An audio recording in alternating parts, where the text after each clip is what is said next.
Bismillahirrahmanirrahim. Assalamualaikum warahmatullahi wabarakatuh.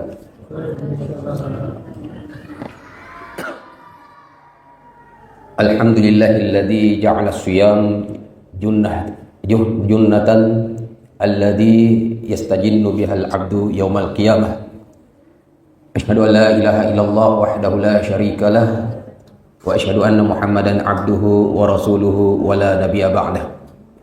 Allahumma salli wa sallim ala Muhammadin wa ala alihi wa ashabihi wa man tabi'ahum bi ihsani ila yaumil qiyamah.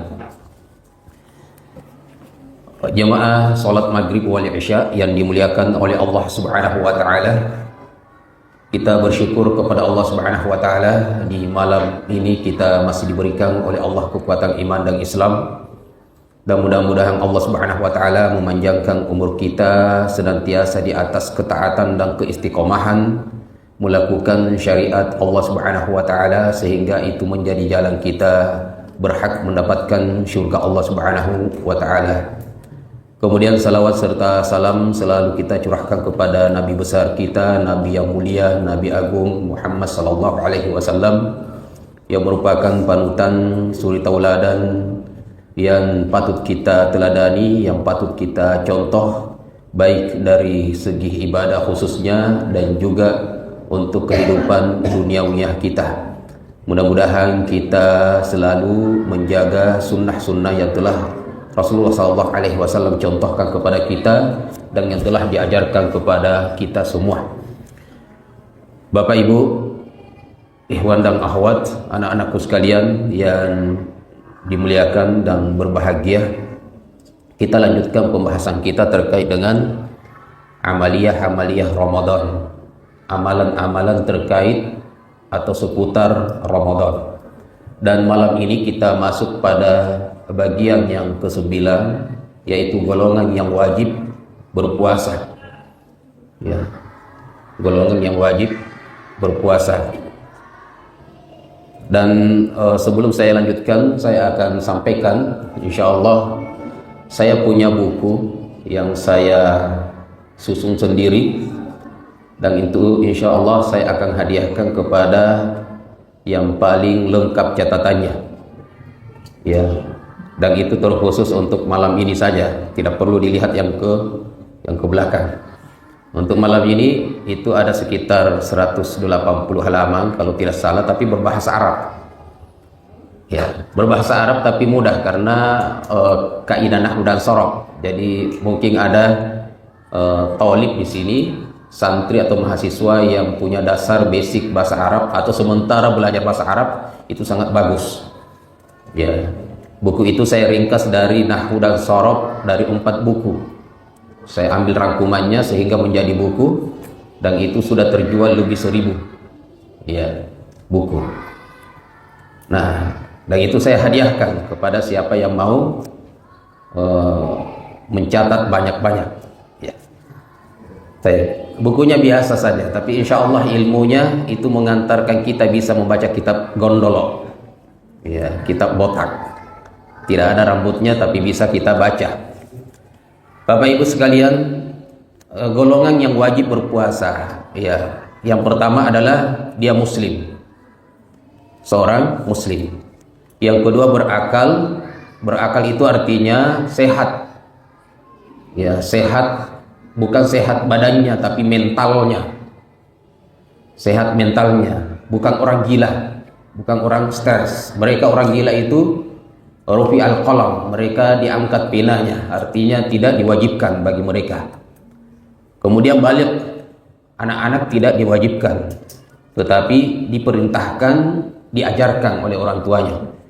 Nah, kemudian yang keempat, tidak ada halangan atau uzur ya, tidak ada uzur, tidak ada halangan atau beruzur, maka ini wajib berpuasa. Nah, yang pertama seorang muslim ya. Orang kafir bukan berarti tidak wajib berpuasa, tetapi memang tidak dibolehkan memang berpuasa ya, dan tidak akan diterima puasanya sampai dia bersyahadat. Karena pondasi dari setiap ibadah, sholat, puasa, zakat, haji, dan ibadah-ibadah lainnya itu menjadi tidak berguna bagi orang yang tidak bersyahadat. Ya, sehingga orang yang tidak mengakui Islam sebagai agamanya, Allah sebagai Tuhannya, Muhammad sebagai Rasulnya, mereka tidak diwajibkan berpuasa, sholat, zakat, tetapi mereka dalam kondisi seperti itu sampai meninggal dunia tidak masuk Islam, mereka dalam keadaan berdosa kepada Allah Subhanahu wa taala dan tidak ada amal soleh yang tercatat untuknya. Waliyadzubillah. Ya, kemudian berakal, balik, tidak ada halangan. Contoh safar itu bagian dari halangan. Kalau dia tidak sakit berarti tidak ada uzur, maka semua ini wajib untuk berpuasa. Ya. Nah, ini bisa kita lihat Allah Subhanahu wa taala berfirman, "A'udzubillahi minasyaitonir rajim, wa ma mana'ahum an tuqbala minhum nafaqatuhum illa annahum kafaru billahi wa birasulihi." Jadi sebenarnya sebagaimana Allah Subhanahu wa taala berfirman, dan tidak ada yang menghalangi mereka untuk diterima dari nafkahnya, sedekahnya, pemberiannya, melainkan karena mereka kafir kepada Allah Subhanahu wa taala. Kemudian rufi al-qalam an salasatin, anin naim hatta yastayqiz, wa anis saghiri hatta yakbura, wa anil majnun hatta ya'qila aw yufiqa. Pena diangkat dari 3 golongan manusia. Yang pertama adalah orang yang tidur hingga bangun, anak kecil hingga dia balik, dan dari orang gila hingga dia kembali normal. Jadi orang gila itu tidak diwajibkan untuk berpuasa, anak kecil juga tidak diwajibkan untuk berpuasa. Kemudian orang tidur sampai dia bangun. Dalam kondisi tidur, Bapak Ibu sekalian, itu tidak diwajibkan dia sampai dia bangun. Ya, begitu juga dengan orang pingsan sampai dia sadar. Nah, terkait anak kecil, bagaimana kalau seandainya anak kecil puasa, haji, sholat sebelum dia balik? Maka ulama kita mengatakan pahalanya akan disimpangkan untuk anak kecil itu, dan orang tuanya juga mendapatkan bagian pahala. Ya, sebagaimana yang didapatkan oleh anaknya, orang tuanya juga mendapatkan bagian pahala. Maka keutamaan daripada mendidik anak kita menjadi anak-anak yang soleh dan soleha itu bermanfaat terkait dengan pahala untuk orang tuanya. Ya, dan anaknya tetap mendapatkan bagian pahala itu. Karena ada sebagian yang mengatakan anak-anak tidak mendapatkan apa-apa. Sebagian yang lain, dan itu yang saya anggap lebih kuat, anak-anak tetap mendapatkan bagian dan itu akan disimpangkan untuknya. Kan luar biasa Bapak Ibu sekalian, dari anak yang seumuran 1 tahun, kelas 1 SD, 6 tahun, 7 tahun, diajarin untuk berpuasa dan bisa, sholat dan bisa, membaca Al-Quran dan bisa, bahkan menghafal Al-Quran. Berapa simpanan pahala yang mereka akan simpan untuk sampai ketika balik itu akan mereka dapatkan. Nah, kemudian musafir tadi, orang sakit itu juga tidak diwajibkan untuk berpuasa pada saat itu. Mereka mendapatkan keringanan, rukhsah. Tetapi bukan berarti mereka tidak diwajibkan di hari yang lain. Mereka tidak diwajibkan berpuasa di hari itu, tetapi harus diganti di hari yang lain. Kewajibannya tidak hilang, tetapi diberikan keringanan untuk mengganti di hari yang lain. Allah Subhanahu wa taala berfirman, "Faman kana minkum maridan aw ala safarin fa iddatum min ayyamin ukhra." Maka barang siapa di antara kamu ada yang sakit atau dalam perjalanan safar, maka diwajibkan baginya berpuasa sebanyak hari yang ditinggalkan di hari-hari yang lain. Ya. Kemudian 10 golongan yang diberi rukhsah, ya, 10 golongan yang diberikan keringanan. Rukhsah itu artinya keringanan. Yang pertama adalah seorang musafir. Tadi sudah dijelaskan, ya, seorang musafir. Yang kedua adalah orang sakit. Nah, ini saya mencatat 2 jenis sakit, orang yang sakit ringan dan sakit berat. Sakit ringan ini seperti demam, sakit kepala, ya, dan sakit-sakit yang masih bisa ditahan, dan terkadang ada orang sakit mampu berpuasa. Ada sakit berat, misalnya kanker, atau sakit yang tahun lalu saja tidak mampu berpuasa dengan penyakit itu, bahkan sampai tahun Ramadan tahun ini itu masih berbaring, Itu adalah penyakit yang sulit diperkirakan akan sembuh. Nah, penyakit yang seperti ini juga sama dengan hukumnya dengan orang lansia, orang tua, ya, yang sudah tidak mampu berpuasa. Orang lansia itu maksudnya adalah orang terkait dengan puasa. Ketika dia berpuasa, maka akan mengganggu kesehatannya. Dia sehat, mampu ngobrol dengan kita, ya, bisa masih mengenal kita, bukan orang pikun. Kalau pikun itu sudah lain lagi permasalahannya. Orang yang sudah lanjut usia masih mengenal kita, tetapi kalau dia tidak makan sehari saja, maka itu akan sakit. Nah, orang seperti ini hukumnya sama dengan orang yang sakit berat. Nah, musafir, golongan orang yang diberikan rukhsah, orang musafir dan orang sakit ringan ini sama, ya, di dalam penghukumannya atau keringanan yang diberikan. Faman kana minkum maridan aw ala safarin fa iddatun min ayamin ukhra. Barang siapa di antara kalian yang sakit atau dalam keadaan safar, maka diwajibkan untuk diganti di hari-hari yang lain. Tidak perlu harus berpuasa pada waktu itu. Iya. Jadi agama ini, Bapak Ibu sekalian, ini agama yang sangat mudah. Allah Subhanahu wa taala berfirman, yuridullahu bikumul yusra wa la yuridu bikumul usra. Allah Subhanahu wa taala menginginkan dari kalian kemudahan, bukan kesulitan. Bukan kesulitan. Bapak Ibu yang dimuliakan oleh Allah Subhanahu wa taala, kemudian terkait dengan musafir ini itu banyak penjelasan dengan sakit. Ya. Yang pertama adalah orang dalam keadaan safar, apakah karena ada keringanan mutlak orang dalam perjalanan itu tidak berpuasa, atau boleh dia memilih berpuasa sambil safar? Maka kata ulama kita, kalau safar disebabkan safarnya itu dalam perjalanan memberatkan dia untuk berpuasa, maka dia lebih baik tidak berpuasa. Ya. Karena Allah memberikan keringanan kepada kita bukan untuk memberatkan diri, tetapi untuk supaya kita tidak memberatkan diri kita. Bahkan ulama kita kalau sampai mengganggu kesehatan kita, ketika kita dalam keadaan safar, kemudian berat kita lakukan, kemudian memaksa untuk berpuasa, ulama kita mengatakan haram baginya untuk berpuasa. Tetapi Bapak Ibu sekalian, kalau seandainya dia dalam keadaan safar, kemudian mudah baginya untuk berpuasa dan tidak sama sekali mengganggu kesehatannya atau berat dalam perjalanannya, maka sebagian ulama kita juga mengatakan lebih baik dia berpuasa. Lebih baik dia berpuasa. Dan keutamaan daripada mengambil puasa daripada tidak berpuasa, yaitu berbuka, keutamanya adalah kita tidak punya utang. Ya. Apalagi sekarang Bapak Ibu sekalian, kita safar bisa dijangka dalam waktu 35 menit. Kalau ke Selayar, Bapak Ibu sekalian naik pesawat itu hanya 30 menit. Apakah dengan naik pesawat tidak ada masyakkah, kesulitan yang saya dapat, tidak disebut lagi safar? Tetap disebut dengan safar. Saya sebagai orang Selayar yang mau ke Selayar, naik pesawat, maka bagi saya tidak ada kesulitan.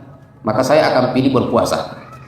Itu naik pesawat. Tapi kalau saya ke Selayar naik ferry, dari sini saya harus naik bis ke Bulukumba, kemudian nyobrang 2 jam perjalanan diombang-ambing oleh ombak, kemudian baru sampai ke Selayar, kemudian 1 jam lagi sampai ke rumah saya, maka bagi saya itu berat. Maka saya harus berbuka. Dan kondisi adalah kita yang lebih tahu. Jangan paksakan kemampuan kita kepada orang lain, dan jangan memaksakan diri karena mereka mampu. Ada orang safar, dia tetap berpuasa. Jangan jadikan itu sebagai patokan untuk diri kita, karena kita mempunyai kemampuan yang berbeda. Ada yang kita mungkin mudah untuk berpuasa. Jangan lihat orang lain yang setiap safar pasti dia tidak berpuasa karena mungkin berat bagi dia. Jadi Bapak Ibu sekalian, terkait dengan kondisi sakit maupun safar, berat bagi kita atau ringan, itu adalah kita yang lebih tahu. Dan dalam hal ini Bapak Ibu sekalian, safar ataupun sakit ringan itu boleh berpuasa, boleh berbuka, tergantung kondisi kita. Tergantung kondisi kita. Dan perkara hal ini itu luas, ya, tidak perlu memberatkan diri. Namun ada sebagian ulama yang mengatakan bagaimanapun kondisinya, kalau dia safar, ambil keringanan itu, yaitu tidak usah berpuasa. Yang penting sakit, ambil rukhsah itu, karena Allah jadikan itu rukhsah, itu bagian daripada syariat. Maka tidak usah ditanya kondisinya ringan atau berat, mampu atau tidak mampu, yang penting safar, buka. Yang penting sakit, buka. Ya, ini sebagian daripada pendapat. Tapi saya lebih mengambil pendapat yang tadi. Ya, kenapa demikian?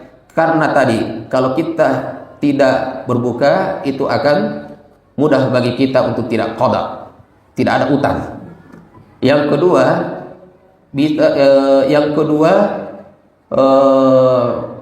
apa ya? Ya banyak, ya, keringanan-keringanan yang bisa kita ambil. Baik. Kalau orang sakit berat, itu sama dengan lansia. Allah Subhanahu wa taala berfirman, wa 'alal ladzina yutiqunahu fidyatun ta'amu miskin. Dan bagi orang-orang yang tidak mampu, maka cukup bagi mereka untuk memberikan fidyah kepada orang-orang miskin. Jangan orang kaya yang dipanggil. Jangan tetangga kita yang dipanggil yang lebih kaya daripada diri kita. Tapi panggil mereka orang-orang miskin untuk makan, diberikan makan atau diberikan bahan mentah. Bahan mentah ataupun makanan yang sudah jadi. Kalau bahan mentah diberikan lauk pauknya dengan sayurnya. Kalau bahan jadi silahkan diberikan nasi kotak atau dipanggil dengan model prasmanan di rumah kita. Kemudian wanita hamil dan menyusui. Ya. Kedengaran Bapak Ibu sekalian? Ya, saya akan angkat lagi suara saya. Wanita hamil dan menyusui. Nah, wanita hamil dan menyusui ini ada banyak keadaan yang harus dijelaskan. Kalau tidak memberatkan dirinya, tidak mengganggu kesehatannya, maka kata ulama kita boleh dia berpuasa, kondisinya sama dengan orang sakit. Kalau tidak memberatkan, tidak membahayakan, tidak menjadikan dia lemas, maka kondisinya seperti orang sakit tadi hukumnya. Kalau dia mampu berpuasa dan tidak sama sekali terganggu janinnya, tidak mengganggu anaknya, tidak juga terganggu kondisinya, maka dia boleh berpuasa. Keadaan yang kedua adalah kalau dia berpuasa akan membahayakan dirinya, maka ini kata ulama kita dia qada.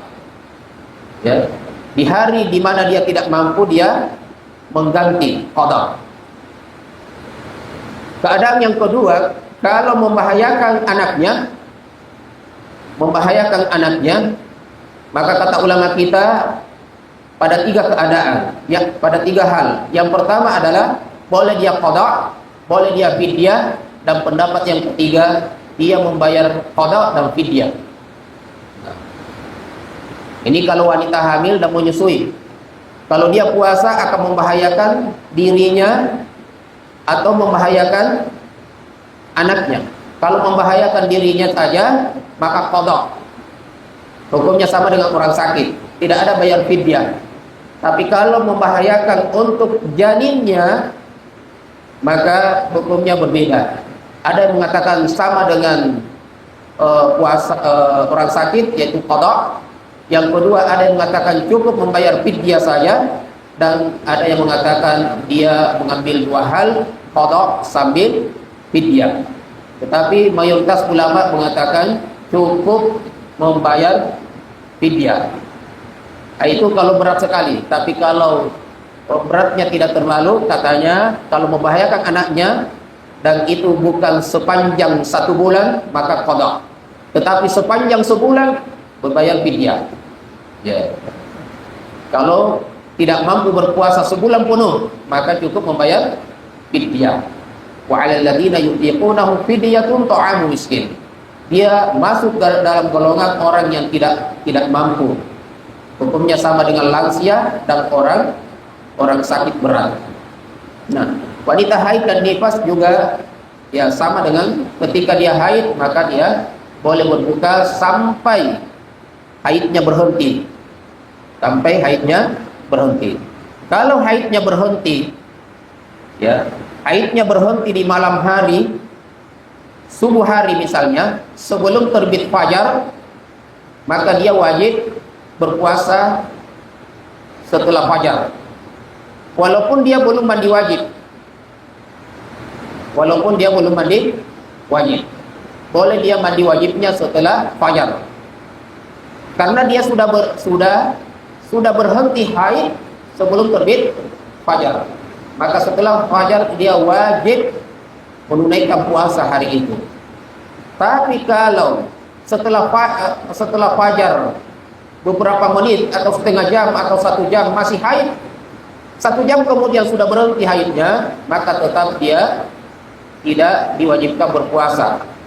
Ya, karena sudah melewati satu di awal hari puasa. Baik. Bapak Ibu yang dimuliakan oleh Allah Subhanahu wa taala, kita percepat hal-hal yang membatalkan puasa. Hal-hal yang membatalkan puasa yang pertama adalah jima, bersetubuh, berhubungan badan. Ini Bapak Ibu sekalian bukan hanya membatalkan puasa saja, tetapi kafarahnya, dendanya itu banyak, luar biasa beratnya. Ya. Yang pertama, denda daripada orang yang berhubungan badan di siang hari Ramadan. Yang pertama adalah hari itu tetap dia qada, 1 hari itu tetap dia ganti.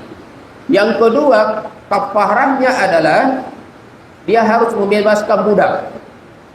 Nah, sekarang tidak ada budak, maka lari yang poin nomor 2. Dia harus memberikan makan 60 orang. Memberikan makan berapa? 60 orang. Yang ketiga, dia berpuasa 60 hari. Tapi ini pilihan. Ini pilihan. Ada yang mengatakan urutannya adalah membebaskan budak.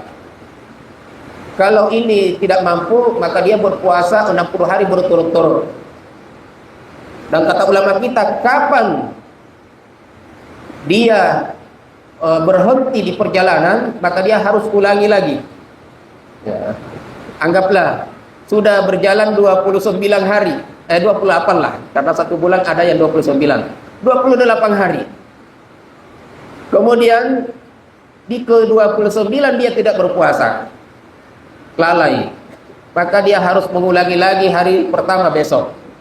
Nah, ini hukumannya orang yang berhubungan di siang Ramadan 60 hari berturut-turut.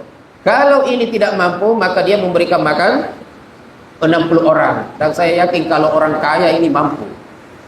Ya, orang kaya mampu. Pernah suatu saat ada yang datang kepada Nabi Sallallahu Alaihi Wasallam dan menyampaikan keadaannya, mengatakan, saya telah mendatangi istriku. Artinya dia menggauli di siang hari Ramadan.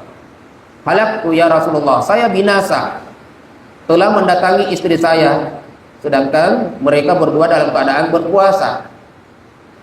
Maka kata Nabi Shallallahu Alaihi Wasallam, apa yang membuatmu binasa? Katanya, saya mendatangi istriku. Maka kata Nabi Shallallahu Alaihi Wasallam, apakah anda punya budak? Bebaskan. Kata orang ini, saya tidak punya budak. Kalau begitu silakan berpuasa 60 hari berturut-turut. Kata orang ini, tidak mampu ya Rasulullah, jangankan 60 hari, sehari pun saya sudah jatuh, ya, sudah melanggar, apalagi 60 hari. Kata Nabi Shallallahu Alaihi Wasallam, kalau begitu berikan makan 60 orang.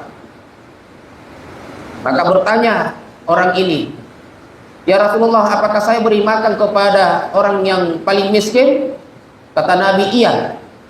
Kata Rasulullah, kata orang ini mengatakan, ya Rasulullah, di antara dari pembatas desa sana sampai desa situ, yang paling miskin itu hanya saya. Sayalah yang paling termiskin. Ya, ini orang sudah miskin, ya melanggar lagi. Saya yang paling miskin ya Rasulullah. Kemudian Nabi Shallallahu Alaihi Wasallam dengan kemurahannya, kemurahan hatinya, kedermawanannya memberikan hadiah. Ini berupa hadiah dari Nabi Shallallahu Alaihi Wasallam kepada orang miskin yang melanggar ini. Berupa kurma, sekeranjang kurma. Lalu kata Nabi Shallallahu Alaihi Wasallam, bagikan ini kepada keluargamu, karena keluarganya yang paling miskin. Ya, maka dia mendapatkan keuntungan. Yang pertama, hukumannya diringankan oleh Rasulullah. Yang kedua, dapat hadiah, dan hadiah itu kembali kepada keluarganya. Ya, berikan kepada keluargamu. Nah, ada yang mengatakan bahwa ada keringanan kepada hukuman seperti ini. Maka ulama kita mengatakan tidak ada keringanan, karena Nabi Shallallahu Alaihi orang miskin tadi bukan dibebaskan dari hukumannya, tapi tetap dia melakukan hukumannya, yaitu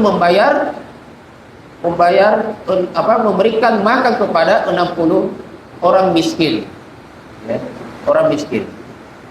Adapun yang diberikan itu adalah hadiah dari Nabi Shallallahu Alaihi Wasallam, atau Rasulullah membantu untuk membayarkan orang miskin ini. Tetapi dalam keadaan seperti itu tadi, bukan berarti orang miskin tadi yang melanggar tadi telah bebas dari hukumannya, bukan. Maka siapapun sampai hari kiamat Bapak Ibu sekalian, ketika melanggar, maka dia harus memilih daripada 3 keadaan tadi. Makanya jangan coba-coba Bapak Ibu sekalian, masih ada malamnya. Ya, jangan coba-coba. Kemudian yang kedua, yang membatalkan puasa adalah makan dan minum dengan sengaja. Artinya kalau tidak sengaja, ini tidak membatalkan. Kalau tidak sengaja, tidak membatalkan. Kalau lupa kemudian minum, makan kemudian minum, maka itu tidak membatalkan puasanya. Ya, tidak membatalkan puasanya. Man akala nasiyan wa huwa shaimun falyutimma shaumahu fa innama at'amallahu wa saqahu. Kata Nabi Shallallahu Alaihi Wasallam, barang siapa yang makan atau minum, ya, dalam keadaan berpuasa karena lupa, maka hendaklah dia menggenapkan puasanya, karena Allah Subhanahu wa taala yang memberikan dia makan dan minum. Jadi sebenarnya yang memberikan kita makan adalah Allah Subhanahu wa taala, tapi tanpa sengaja. Kalau sengaja, batal puasanya, ya, dan harus qada dan beristighfar, bertobat kepada Rasulullah Sallallahu Alaihi Wasallam. Kemudian yang ketiga, muntah dengan sengaja. Muntah dengan sengaja. Kalau tidak sengaja berarti tidak batal. Anggaplah kalau kita dalam keadaan safar, saya Bapak Ibu sekalian itu cepat muntah.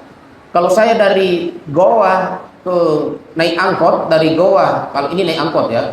Kalau saya naik angkot, dan itu sudah pernah saya naik angkot dari Goa ke Dayak, itu saya sudah muntah. Jadi kalau saya ke Selayar itu sudah 2 obat saya minum, kalau saya tidak mau muntah. Iya.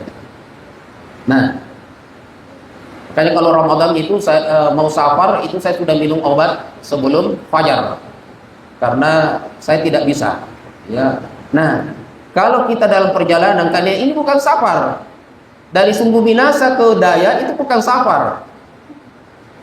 Bukan safar Bapak Ibu ya, walaupun beda kabupaten. Ya. Namun ketika kita muntah tanpa sengaja, itu tidak membatalkan puasa. Ya. Kalau sengaja, maka itu membatalkan. Ya, sengaja muntah itu membatalkan. Rasulullah sallallahu alaihi wasallam bersabda, "Man zara'ahu qai'un wa huwa sha'imun falaysa 'alaihi qada wa in istaqahu falyaqdi." Kata Nabi sallallahu alaihi wasallam, barang siapa yang muntah tanpa sengaja maka tidak perlu diqada, dan barang siapa yang sengaja maka dia harus qada. Yang keempat adalah haid dan nifas. Ketika dalam keadaan berpuasa jam 12 kemudian dia haid, maka dia harus batalkan puasanya. Kemudian yang kelima, mengeluarkan air mani dengan sengaja. Mengeluarkan air mani dengan sengaja itu membatalkan puasa. Tetapi kalau ada yang tiba-tiba tidur kemudian terbangun, mimpi basah, maka ini tidak membatalkan puasa, karena dia masuk dalam kategori tidak sengaja. Tidak sengaja. Yang keenam, segala sesuatu yang semakna dengan makan dan minum. Contohnya apa? Infus. Ya, infus dengan rokok. Karena ada yang mengatakan rokok ini kan bukan makanan, bukan minuman. Dia hanya apa ya? Abu. Asap ya. Oh ya, asap. Ya. Maka ini jangankan puasa dibatalkan, ya, ini mayoritas ulama sudah mengharamkan karena Nabi Shallallahu Alaihi Wasallam mengatakan la darar wala dirar, tidak boleh membahayakan diri kita apalagi membahayakan orang lain. Dan sudah jelas di rokok itu disebutkan bahwa rokok ini membahayakan, ya, membahayakan. Baik. Maka infus juga terbagi dua. Kalau infus atau suntikan yang bukan sebagai pengganti daripada makanan tidak masalah. Kalau sekedar obat tapi tidak mengganti makanan. Karena infus itu yang banyak kita ketahui adalah pengganti makan dan minum. Makanya biasanya orang di rumah sakit tidak bisa makan. Orang sakit itu kan nggak bisa makan yang berat-berat, namun dia diinfus sehingga dia tidak lapar. Ya. Nah, kalau infus seperti ini pengganti makanan, semakna dengan makan dan minum, maka ini tidak boleh. Ya. Dan tentu orang yang diinfus kan orang sakit. Dan orang sakit sudah diberikan keringanan untuk boleh berbuka. Jadi jangan memaksa. Orang kalau sakit sampai harus diinfus, batalkan puasanya.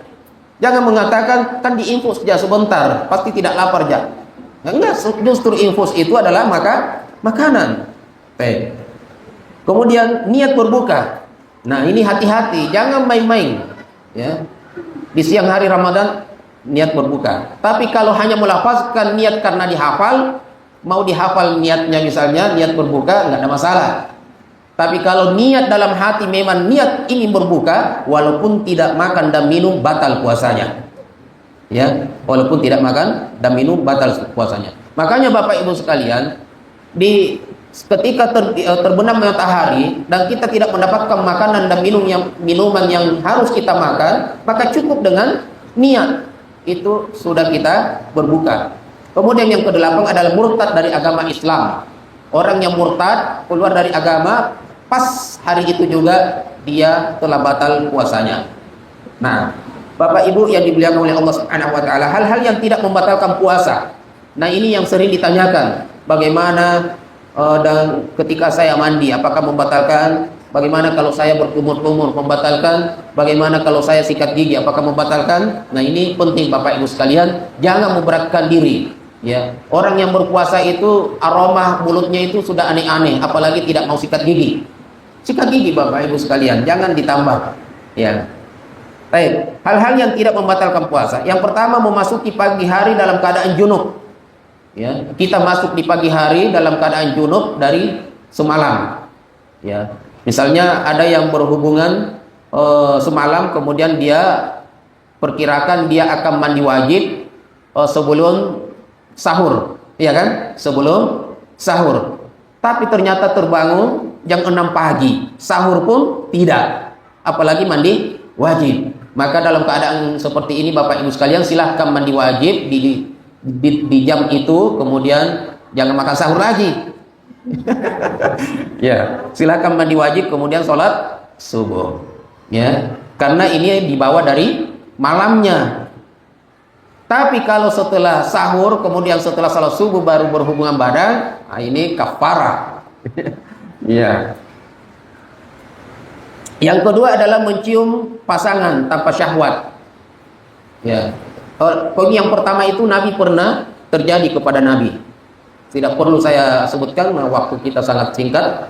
Nabi pernah terjadi, ya, dalam keadaan junub, memasuki waktu pagi. Kemudian yang kedua, mencium pasangan tanpa syahwat. Ya, dari hadis Aisyah radhiyallahu anha mengatakan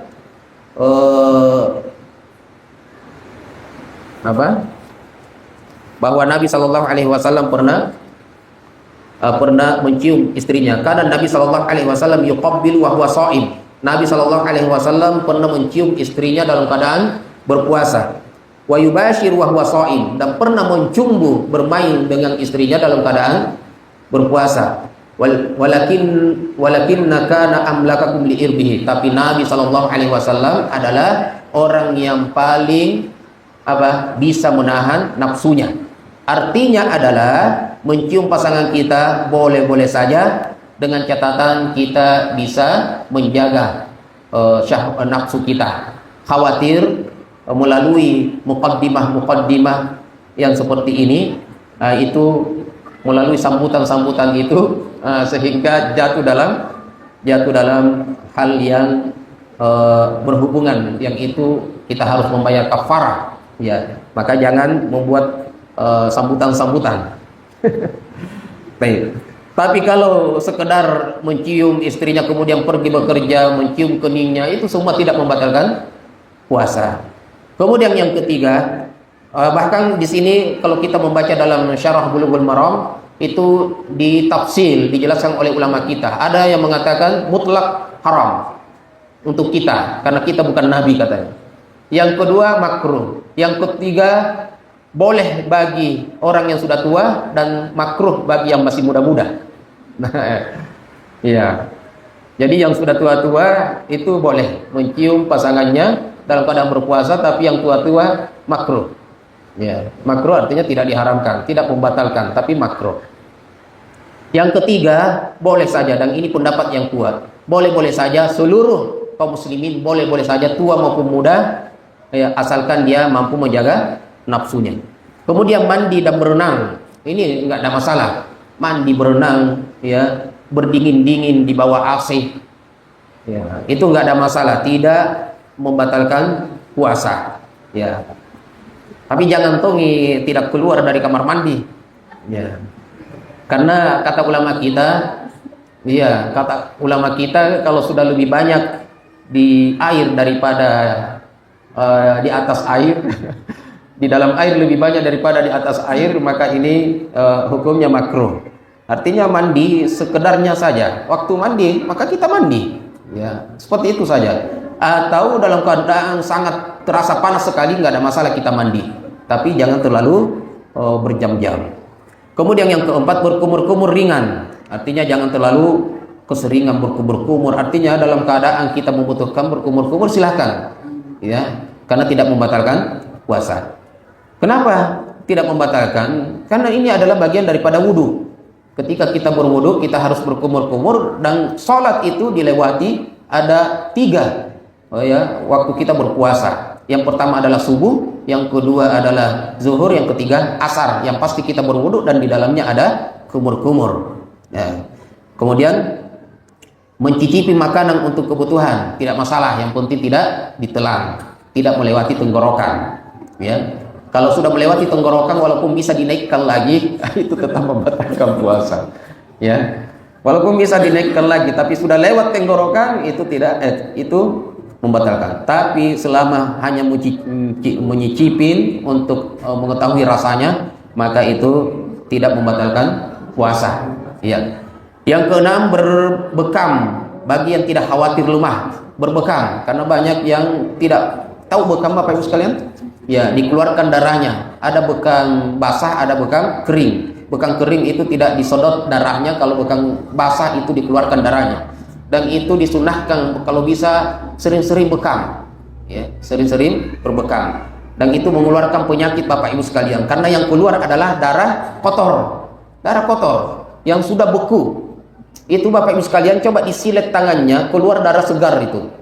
Muncrat darah segar. Tapi kalau kita bekam, yang keluar itu darah yang hitam warnanya, kemudian dia kental karena sudah darah mati, darah penyakit. Kita sering berbekam, itu berarti kita menjaga kesehatan kita.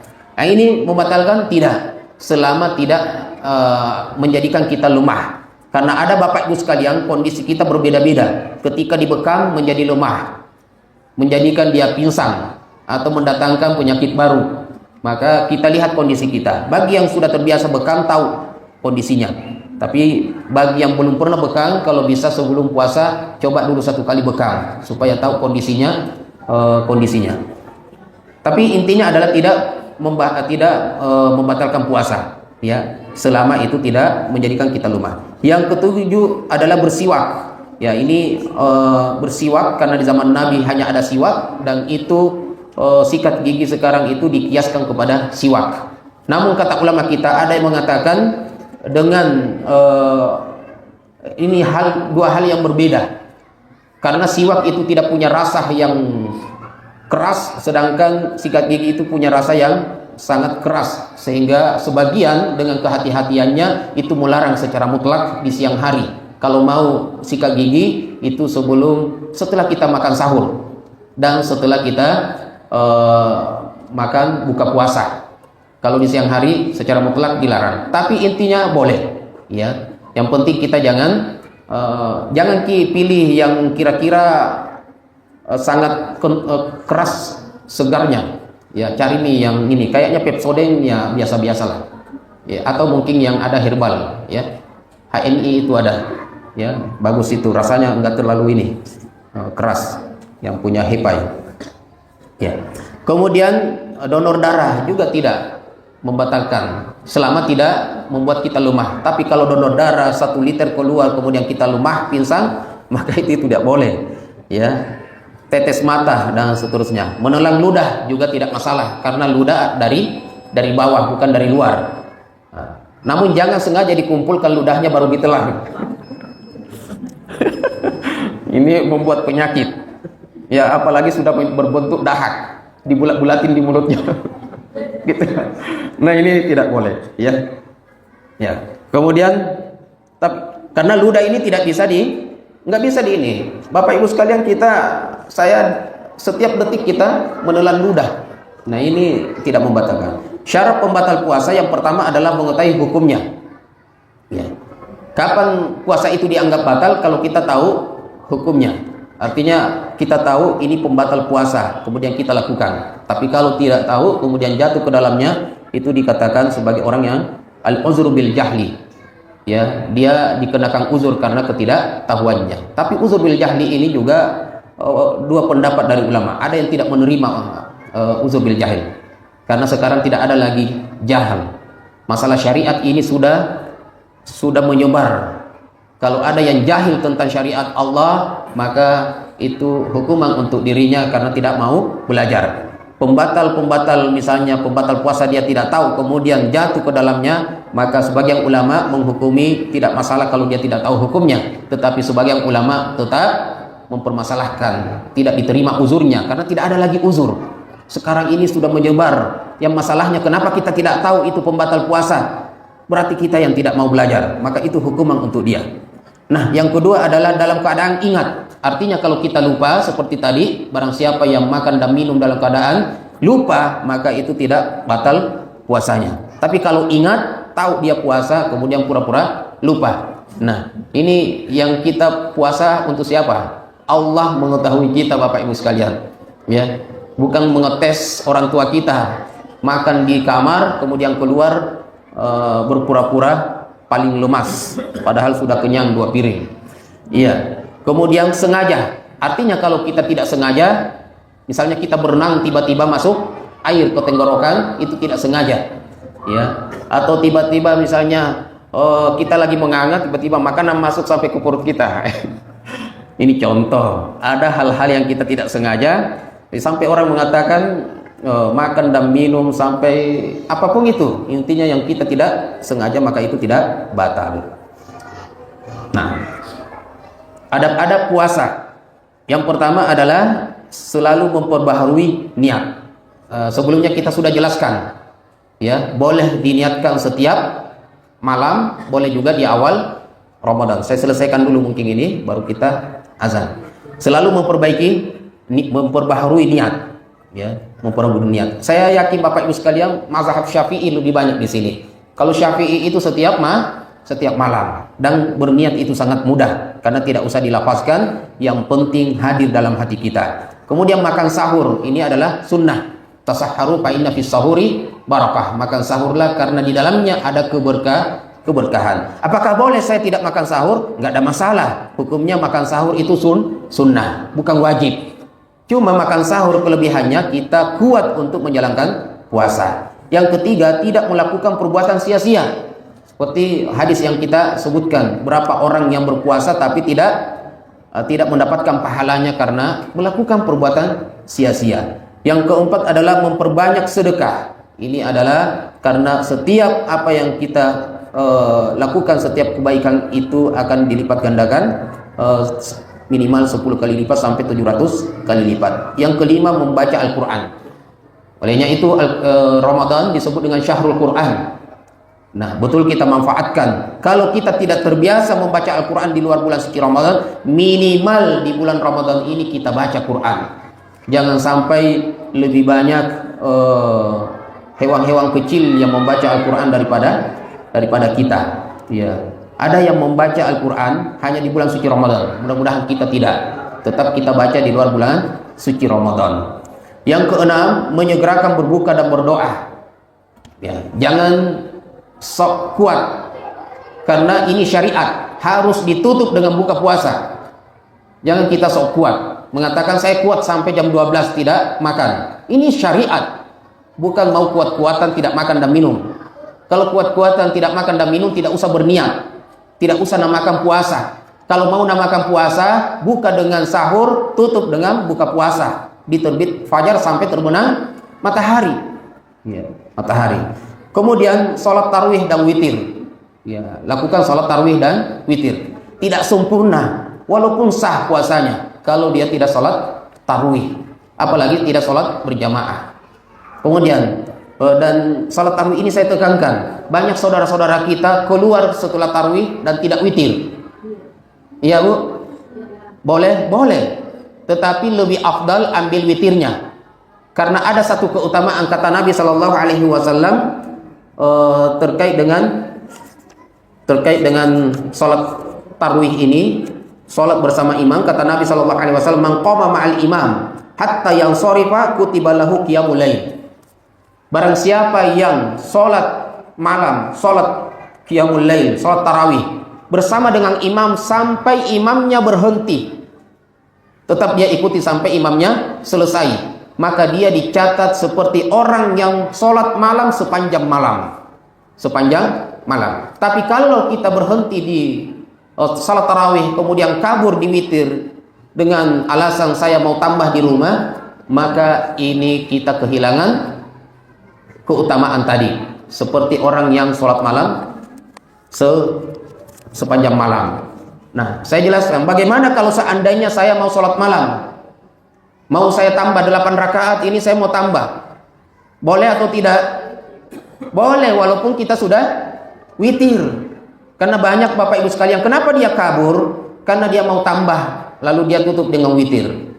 Padahal pendapat yang paling kuat, boleh kita walaupun sudah witir bersama imam, kemudian kita lanjutkan dengan salat tarawih di rumah kita berapa rakaat. Karena kata ulama kita, pendapat yang paling kuat sebenarnya tidak ada batasan banyaknya untuk salat tarawih. Tapi pendapat yang diambil oleh ulama kita, kalau kita bersama imam maka diambil yang 11 rakaat. Tapi kalau kita sendiri silahkan mau berapa rakaat. Ya.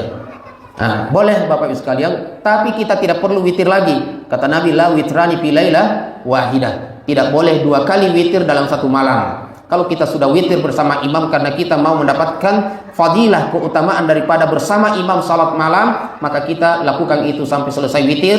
Kemudian kalau kita mau lanjutkan di rumah salat tahajud sebelum kita sahur atau sebelum kita tidur, itu boleh kita tambah. Nah, kemudian yang terakhir memperbanyak doa. Mungkin ini Bapak Ibu sekalian, dan seperti biasa mungkin atau seperti apa? Bisa jadi dipercepat ini. Iya. Jadi azannya sebentar. Oh ya. Oke. Baik. Oke, banyak itu. Tarawih dan witir. Nah, itu kita sudah jelaskan tadi. Hukumnya salat tarawih apa? Sunnah muakkadah. Kemudian witir, bahkan witir ada yang mengatakan wajib. Nah, itu walaupun hanya sedikit, ya. Karena Nabi Shallallahu Alaihi Wasallam tidak pernah meninggalkan witir.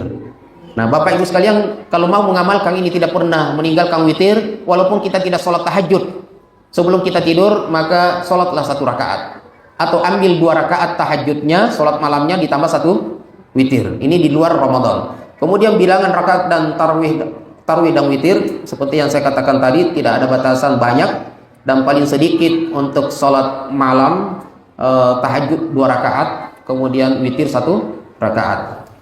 Baik. Kemudian tema berikutnya i'tikaf. Ya, i'tikaf juga tidak terlalu banyak. Pengertian i'tikaf artinya berdiam diri. Berdiam itu secara bahasa walaupun beberapa menit di dalam masjid secara bahasa. Tetapi secara istilah, secara syariat, i'tikaf ini adalah berdiam diri dalam masjid dengan ketentuan-ketentuan tertentu, sifat-sifat yang sudah ditentukan, dan kata ulama kita minimal sehari full.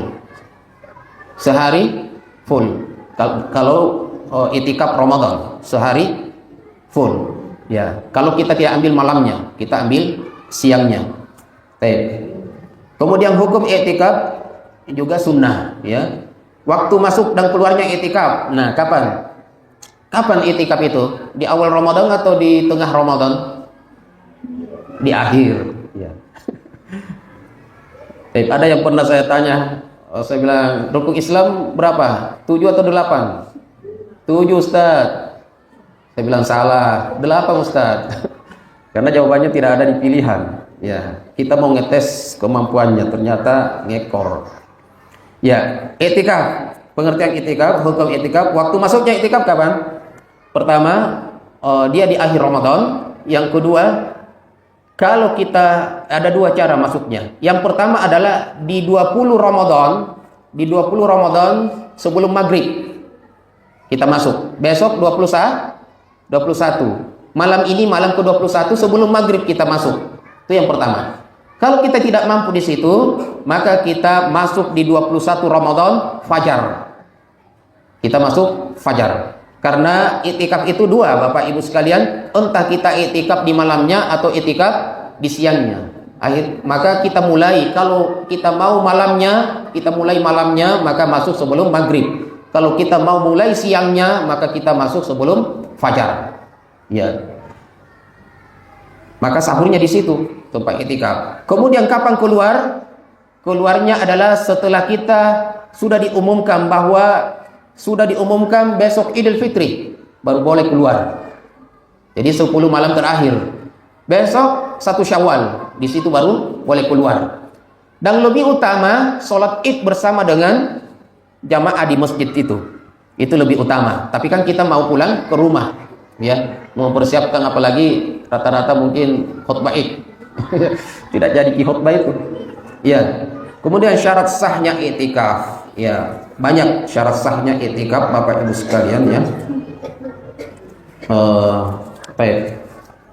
Syarat sahnya i'tikaf yang pertama Islam, berakal, ada niat, tempatnya di masjid, dia puasa, ada izin dari istri atau istri ada izin dari suaminya, izin dari walinya kalau belum menikah. Kemudian begitu, ya. Islam, baligh, berakal, di masjid tempatnya, dalam keadaan berpuasa, izin dari walinya atau istrinya atau suaminya. Ya, rukun i'tikaf yang pertama adalah berdiam, tidak boleh keluar masuk. Pergi bekerja kemudian pulang semaunya dia keluar masuk, itu bukan orang i'tikaf. Orang i'tikaf harus berdiam, entah seharinya full atau semalamnya full. Nah, kalau dia beriktikaf untuk 10 malam terakhir, maka 10 malam terakhir itu baik siang dan malam tidak boleh keluar.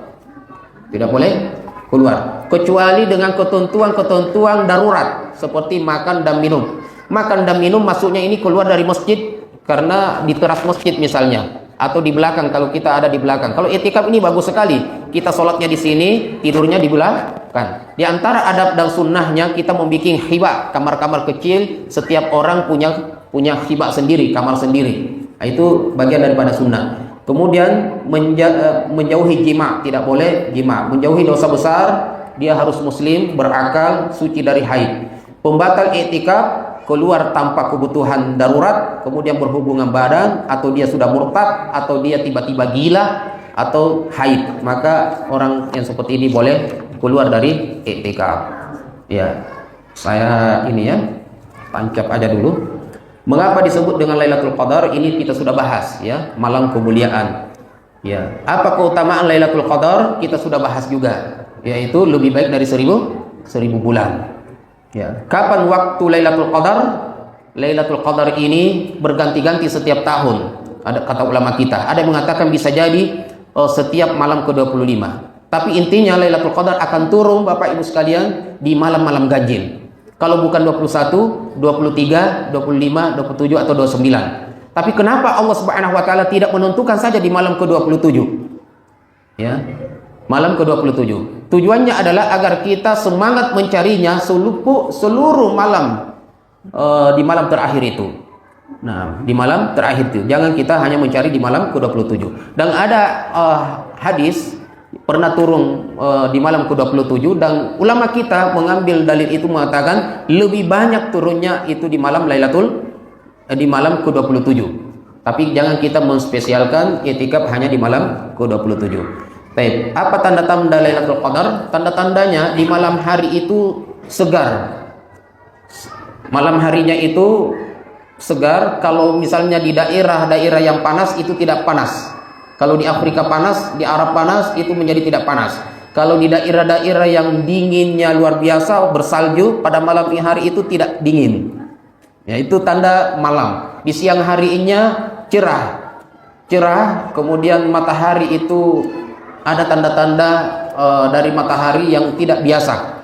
Kemudian yang ketiga, pada orang yang diberikan turunnya Lailatul Qadar, diberikan tanda tersebut, itu hatinya lapang, nyaman. Dan pernah suatu saat Bapak Ibu sekalian, kita di Sudan itu jarang turun hujan. Hanya 2 kali dalam setahun turun hujan. Itu di Sudan. Panasnya panas dan panas sekali. Itu musimnya. Tapi tiba-tiba pernah di malam ke-27 turun hujan. Turun hujan. Maka banyak orang yang mengatakan bahwa itu adalah tanda turunnya Lailatul Qadar. Ya. Kemudian Idul Fitri, kita sudah paham semua Bapak Ibu sekalian ya. Kita sudah terbiasa sholat. Intinya adalah Idul Fitri ada yang mengatakan wajib, Idul Adha ada yang mengatakan wajib, tapi yang rajih adalah sunnah muakkadah. Idul Fitri banyak yang mengartikan kembali kepada kesucian. Ulama kita mengatakan ini keliru, karena fitri itu artinya adalah makan. Ya, fitri artinya makan. Fitrah, makan, fitri. Maka artinya Idul Fitri, Id artinya kembali makan setelah kita berpuasa 1 bulan, bukan kembali kepada kesucian. Tapi kita berharap bahwa kita keluar dari bulan suci Ramadan kembali suci. Tapi bukan itu makna sebenarnya. Sunnah-sunnah sebelum Id banyak. Saya kasih secara ringkas. Yang pertama adalah kita menggunakan pakaian yang baik-baik. Kalau bisa yang terbagus. Jangan pergi pesta yang paling bagus kemudian kita pergi sholat biasa-biasa saja. Yang kedua adalah melewati jalan yang berbeda.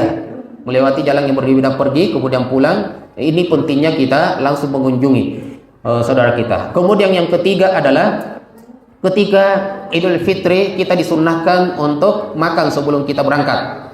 Dan Idul Adha disunnahkan tidak makan sebelum kita berangkat. Yang keempat adalah waktu sholat Idul Fitri itu diakhirkan supaya ada waktu untuk orang mengeluarkan zakat bagi orang yang belum mengeluarkan zakat. Karena di hari Idul Fitri itu masih bisa mengeluarkan zakat sampai orang sholat, masih bisa. Nah, kemudian Idul Adha itu dipercepat karena orang mau berkurban. Nah, kemudian sifat sholat Idul Fitri tentunya kita mulai dari takbiratul ihram 7 kali pertama, 5 kali kedua, itu kita sudah tahu. Kemudian hari raya Idul Fitri bagaimana? Idul Adha dan Idul Fitri bertepatan dengan hari Jumat. Maka bagi laki-laki kalau bertepatan dengan hari Jumat itu sudah gugur kewajiban Jumatnya, cukup sholat zuhur. Tetapi bagi jamaah, bagi pengurus masjid tetap mengadakan sholat Jumat dan khotibnya tetap dipanggil. Maka orang yang harus sholat Jumat di sini adalah khotib dengan pengurus masjid. Tetapi jamaah yang biasa itu sunnah hukumnya tidak harus sholat Jumat, cukup sholat zuhur. Tapi kalau mau sholat Jumat itu lebih baik. Nah, ucapan hari raya yang ada sebenarnya yang benar cukup mengatakan taqabbalallahu minna wa minkum. Minal aidin wal faizin itu hanya dikenal di Indonesia. Ya. Baik Bapak Ibu sekalian, saya kira ini terakhir mungkin puasa sunnah Syawal. Man shoma Ramadan summa atba'ahu sitta min Syawal kana kasyamid dahri. Barang siapa yang berpuasa Ramadan kemudian di bulan Syawal dia lanjutkan 6 hari berpuasa sunnah, maka bagaikan orang yang berpuasa 1 tahun. Saya ambil waktu hitung, Mbak Ustaz. Hitung 1 menit. Saya hitungkan Bapak Ibu sekalian supaya semangat kita berpuasa Syawal. Banyak orang yang tidak hitung. Saya hitung sendiri ini. Mungkin sudah ada saudara-saudara kita yang membantu saya menghitung. Kenapa seperti orang yang berpuasa 1 tahun full? Ya. Barang puasa Ramadan berapa hari? 30 hari anggaplah, atau 29, 30 hari. Dilipat gandakan minimal 10 kali lipat. Coba dikali 10, 30 hari. Menjadi berapa hari? 300 hari. Summa atba'u sita min Syawal. Kemudian dia lanjutkan 6 hari di bulan Syawal. 6 hari dikali 10, 60 hari. 300 tambah 60, 360 hari. Berapa bulan? 12 bulan, 1 tahun. Maka barang siapa yang berpuasa Ramadan full, makanya syaratnya adalah full. Kalau ada qada, mayoritas jumhur ulama dibayar dulu qadanya, baru dia puasa Syawal. Kalau dia tidak terbayar qadanya, maka tidak disunnahkan berpuasa Syawal. Yang disunnahkan berpuasa Syawal adalah orang-orang yang sudah tuntas Ramadannya. Maka Bapak Ibu sekalian, mudah-mudahan kita bisa melaksanakan seluruh amaliyah Ramadan ini. Mohon maaf saya mengambil waktunya. Barakallahu fikum. Wassalamualaikum warahmatullahi wabarakatuh.